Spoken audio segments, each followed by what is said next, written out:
మహిళా reservation delimitation బిల్లులు విపక్షాలు అడ్డుకోవడం ఒక చారిత్రక తప్పిదం అంటున్నారు కేంద్ర మంత్రి కిషన్ రెడ్డి. ప్రస్తుతం ఆయన ఢిల్లీలో మాట్లాడుతున్నారు. లైవ్ చూద్దాం.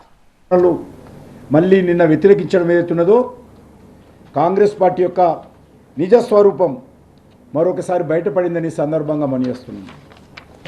ముఖ్యంగా దక్షిణాది రాష్ట్రాలకు మరి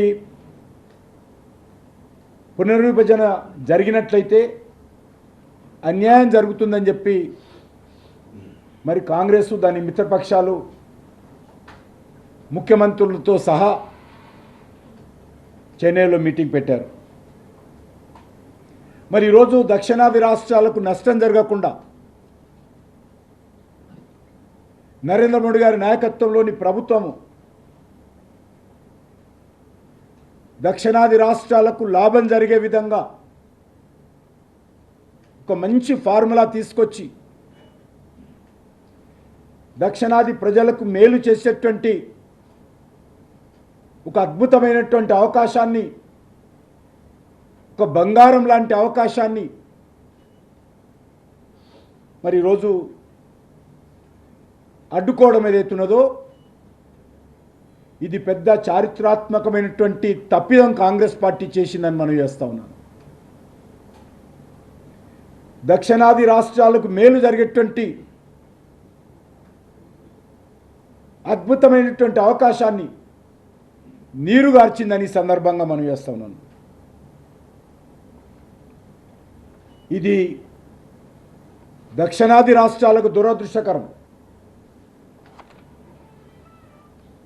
మోడీ గారి పైన ద్వేషంతో కానీ, భారతీయ జనతా పార్టీ మీద ద్వేషంతో కానీ, గత 3 పార్లమెంట్ ఎన్నికల్లో వరుసగా ఓడిపోతున్నామనేటువంటి బాధతో కానీ, అధికారంలో రాలేకపోతున్నామనేటువంటి నిరాశ నిస్పృహతో కానీ అనేక రాష్ట్రాలలో 100 సార్లు ఎన్నికల్లో 100 సార్లు అవి స్థానిక సంస్థల ఎన్నికలు కానీ, శాసనసభ ఎన్నికలు కానీ, పార్లమెంట్ ఎన్నికలు కానీ, రాహుల్ గాంధీ గారు అధ్యక్షులైన తర్వాత లేకపోతే రాహుల్ గాంధీ నేతృత్వం వహించిన తర్వాత 100 ఎన్నికల్లో ఓడిపోయేటువంటి నిరాశ నిస్పృహలతో ఈరోజు మరి మోడీ గారి మీద ద్వేషంతో మహిళలకు, దక్షిణాది ప్రజలకు మేలు జరిగేటువంటి ఈ అద్భుతమైనటువంటి అవకాశాన్ని అడ్డుకొని అన్యాయం చేశారనే విషయాన్ని మనం చేస్తా ఉన్నాం.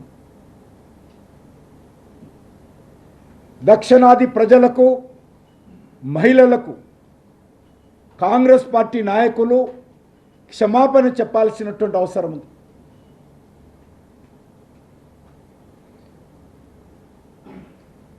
రాజకీయపరమైనటువంటి ద్వేషంతో దక్షిణాది ప్రజలకు నష్టం చేశారు నిన్నటి బిల్లులను అడ్డుకోవడం ద్వారా.